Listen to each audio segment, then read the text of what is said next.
At any time, 1 in 4 people shows clinical signs of mental health, whether it's anxiety, depression or something else. In the UK, 115 people every week die from suicide. It's often reported in the media when someone in racing sadly takes their own life. And one of the responses I often see is there isn't enough help for people. Well, I want to let you know that the help is there, and there's more help there than you think. Today I'm going to talk to Simon Bailey, who is the town chaplain for the racing welfare in Newmarket. And Simon is one of the kindest and most genuine people I have ever met. If I needed somebody to talk to, I couldn't think of a better person than Simon. Yeah. So tell us about your role. Yeah. And how you've, your journey to what got you here. Okay, so I pastored churches up until 2014. I was in Kilburn in North London, and the call came. My predecessor, who was a chaplain in the horse racing industry, he was just about to leave. So in August 2014, that brought us here to Newmarket, and my new role as national chaplain to the horse racing industry. So what day to day, what does your role involve? What do you do? So really it's a pastoral care role, and that's kind of first and foremost alongside staff and anybody really, I guess, who just needs that time just to have a chat. There may be something going on in their lives, maybe something they don't want the boss to know about, maybe something they don't even want their friends to know about. And at times on the first port of call, I think just for somebody just to come and say, Luke, I've got these issues either going on at home, going on at work, is there anything that we can do? How often would you say someone comes to you? It's a big industry, and I think in this town it's probably a full-time job in itself. Yeah. So even taking out the Epsom and the Lambourns and the 2 towns up in Yorkshire, Martin, it's and I think there's always somebody that has an issue. Yeah. We've got the racing school that's just down the road. Yeah. Young kids coming out of home for the first time. They're in this big world. Maybe they're homesick. Maybe they don't know what lies ahead of them. And so when you take that into account, they always need to chat. Yeah. And so with the industries, and the organisations that kind of work alongside, that I work alongside, there's always a call. Yeah. There's always a call and there's always a need. I suppose the racing school being usually the first place that people start their journey in racing, it's good that they get introduced to the help there is available there, racing welfare yourself. Yeah. I suppose that's great. The racing schools do a good job on that part. They do, yeah. And I think it's quite nice to get to know staff at that age as well, because as they work through their life, yards, and go on to do whatever they want to do. If we could see them at the start, it's kind of quite nice to see them go through their years, progress, in the sport. Yeah. Same as we do with staff and with horses. Absolutely. You see them come in young and not knowing much, and then before you know it, they're travelling around the world and they're very good at a job that isn't easy to do. So. And so the relationships that we build up there, with those and other organisations as well. It's quite nice to know that, say like if you had a member of staff that had got a few issues and you'd heard about them, it's quite nice to know that I'd be one of those ports of calls. I'm not the only one. Yeah. There's other help, available, but it's quite nice to know that I am one of those ones that, and I might not be able to solve everything anyway, but if I can't solve anything, it's nice to pass them on to somebody that we know that can. I guess it must be a very challenging but also very fulfilling role if you can see that you're helping people. Absolutely. I think that's why we do it first and foremost, is to help others. And as I say, in a sport that you can watch them go on and do what they want to do, to live that dream. It's nice playing a part in that. Yeah, just so if they do ever someone's story, absolutely, and if they do ever fall or want to give in or have some kind of issue along the way, I guess it's nice to get them back up on their feet a little bit, isn't it? And to help in that way. It's nice to you know, to think about those things and to talk. And I think the good thing is to talk.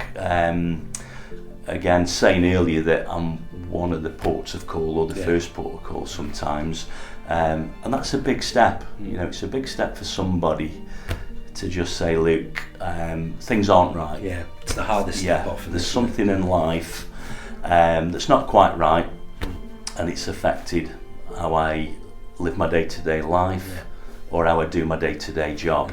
And so for me, you know, it's a great thing when somebody can open up with doing that. Unfortunately, you know, as we know, not a lot of people come forward and say, you know, I need help. I suppose in that regard, you would rather someone came to you when they weren't really struggling. You'd rather they came to you early. How can we encourage people to be more open and seek help sooner? I think we do this all the time, because it's easy to forget. We could do this week, and then a month down the line, if we don't keep plugging this kind of thing, look, you know, whatever you're going through, it's not as bad as you think. I think that's the first thing I would say. And again, might not be able to sort everything out, but just having that chat initially, just getting that thing off your chest, it's a big thing, it's a huge thing. And then from that, if I can't help all the way through, we know organisations that can. They are there. As the 1 in 4 increases, you know, and will increase, it could be 1 in 3 next year. We don't know, do we? As that increases, the help increases as well, and that's the same in our sport. I would say over the past 4 or 5 years, we've probably done more than any other sport to to tell staff definitely worth that there is help available. And even just going on the Racing Welfare website, there's all kinds of stuff now that you can access. There's apps. There's a sleep station app. You know, you might just not get your 6-7 hours of sleep, or whatever's good for you. There's just all kinds of stuff that we can now read into. Keep tabs on your mood. You know, why do I do this? You know, I didn't used to do that, and it's kind of things like that you can spot signs of when things are going wrong. Then you might automatically, where you used to do, you know, one thing, you're now doing completely the opposite. I became a mental health first aider instructor about 4 or 5 years ago. They run courses. Brilliant. So the racing industry will run 7-8 courses a year. They're over 2 days, and they would be open to anybody. You know, anybody that shows an interest in this, and anybody who wants to look out for their friends. And I'd urge them. You know, go on the course, pick up the skills that you need to maybe look your friend in the eye and say, you're not quite right. And that's the first port of call as well. You know, a friend on a yard. You know, if I can only be on a yard maybe once every month, I'm not going to see everybody every day. So I'm not kind of sure how, you know, they're... These courses are a really good thing for people like me, you know, you just want to help. I've unfortunately lost friends in racing and out of racing to suicide, and it's just something you wish you could do something. Absolutely. Even if you don't, you're not. You just want to feel like you're doing something. And so the courses would be great. You know, and again, there's an industry as well. A course that would probably cost you £300 for a 2-day course. Well, that doesn't even cost you half the price, because you know, a lot of it's paid for. So the industry does pay for that. So I'd urge anybody to go on the Racing Welfare website. There's apps. There's a free phone number, and that's kind of acts as a 24/7 helpline. That gets you talking to somebody. You know, even if it's in the evening, in the night, and all offices are closed. Just makes you get that initial. You'll get through to someone. I just need to talk to somebody. And then the day after, if we can pick those things up, then that's what we'll try and do. But again, all the help available, and even out to the organisations in the horse racing industry, Martin, there's the likes of Mind as well. You know, absolutely. Just contact somebody. But we look at all that's going on, and still, the first thing you've got to do is if you don't feel right, just speak, just phone or ask. There's always somebody that wants to help you. And there is, I mean, we were talking before, I think, everyone I know at some point has suffered with mental health, whether it's anxiety, depression or something else. And for me, I didn't want to talk to anyone. It was offered to me by, I saw a GP for something else. He could tell, like you said, I wasn't quite right. And he gave me a number, but it was nice just having him understand that I wasn't in a good place. For me it was enough. And I still had a lot of work to do to get through it myself. Yes. But I suppose from that experience, from my point of view, the only thing I'd say, if you don't want to talk to someone, then at least just keep going. Just keep going till tomorrow. I've had days where I've just got back into bed and slept until the next day. And I would say do that, just whatever you do, just get through it, because nothing lasts forever. Absolutely. So, and like I was saying to you before, where I am now is so far away from when I was 5 or 6 years ago. It's amazing how your life can turn around in just a few years. So. And that kind of gets me thinking again, because how we feel now might not be how we feel tomorrow. We go up and down, don't we? We feel good one day, we don't quite feel so great the next. And don't live your life on how you feel. And I think you've hit the nail on the head there. You might want to stay in bed all day one day, and that might be the right thing. I'm not always convinced. I think this is where the men of a certain age comes into it, because we don't want to talk. No, we go into our cave, don't we? We absolutely do. A man thing to do. And it's, I've got a good home life. I've got a dog that I can come home and walk. I've got bands that I love to listen to, and I will do that often. I've got podcasts as I walk the dog that I will listen to, and all those things help me. They kind of lift me up out of my, we don't always have good days, do we? No. And it's good to get home and think, I'm just going to have a listen to this group, or, jazz or blues as I like. I'm going out with the dog for an hour. And actually, to come home to a good household as well is, is key. It's key, isn't it? Absolutely. And all these things can chip away then, and so find out what kind of works for you. Because as you say, it might not be that phone call to somebody. You might not want to talk to somebody you don't know. You might just not want to tell anybody.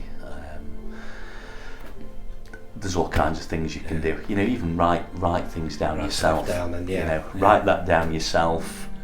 Just have a read through it. Things don't seem so bad once you've read through some of the stuff yourself, maybe.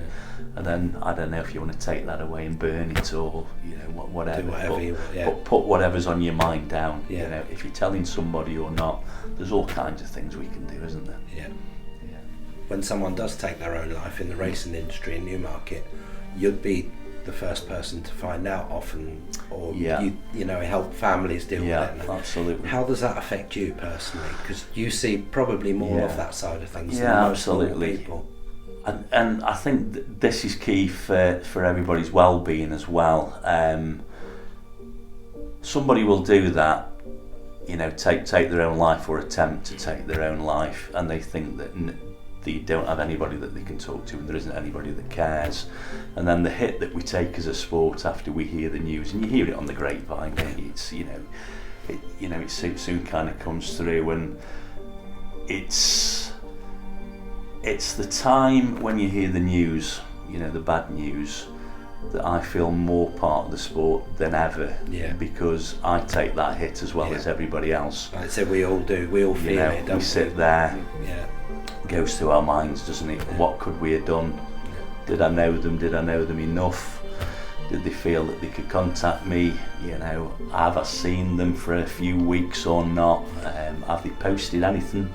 Facebook, is always a good, place to spot signs. But then at other times, it's not always a great place to spot signs as well either. No, I think people are good at things pretending that absolutely, fine, absolutely. And so I'd urge anyone that we care. You might feel that we don't. We might feel that we haven't been able to help you. We might. You just might feel, when you're the lowest that you can be, that you just don't want to turn to anybody else. That you've got friends that you've got loved ones and you've got folk who will do their best to help. Maybe not in the way you want it, but we will do our best. And the key is, to chat. First and foremost and always, we're built to talk to each other. We're built to look each other in the eye, aren't we? And just say, you're not quite yourself, and we do take the hit. We do take the hit. If any bad news comes, it just affects everybody. It's a sport that's worldwide, but it's a sport that's close-knit. And everybody's worked alongside everybody else, and been for a drink with them, and and all that kind of stuff, and we care. We want the last bit of bad news to be the last bit of bad news. But our own minds tell us sometimes, Martin, doesn't it, that is there the next bit of bad news coming? I do this job because I'd love one day to walk away thinking we've solved everything. It's very difficult. And we don't always want to talk about it, but if we don't attempt to solve it, that's it. Then we don't start. Somebody's we're still in the same place. In this battle, haven't they? Absolutely. And we take the hit, and we're sad, and I will sit around loved ones. We do that. We try and get them through it. That's a big part of my job. And unfortunately at the end it's a bit too late for somebody, but I'm sat with mums, dads, husbands, wives, kids, all of those kind of things, and there's always that what if. But if we weren't here, we'd be way back. We'd be years back to where we are now. And again, it goes back to there's help. There's help. Please ask for it. It does affect us. And because we want to help, we'll keep trying to help. I think that's the thing that sort of surprised me the most recently, is quite how many people think there isn't help, or there isn't enough help, but there are, when you look, there is. It's just getting people to find the help. And that help could be anywhere, as we've said. We've mentioned the racing welfare page, the mental health courses, the apps, the free phone lines. It could be the person next door. It could be the person on your yard, you're working alongside. The person in the office, somebody you don't always need to be best mates with. There's somebody there at some point. And over my mental health first aid instructor time over the past 3 or 4 years, there's been staff on yards that have come and done that. Go and speak to them, find out who they are. If your yards haven't got a first aid instructor, then ask the boss to, if they can send somebody on that course. All of these things help. I can't do it on my own. No. On the Racing Welfare website, there's a chaplaincy page, and on that there's 3 or 4 phone numbers. You can contact me or somebody in your area, and there's the email addresses as well. Just come and have a chat with us. Well, thank you very much for that. And finally, on behalf of everyone in and out of the racing industry, thank you very much for everything you do. Thanks, Martin. Let's keep the fight going, eh? Yeah, absolutely. It's been a pleasure.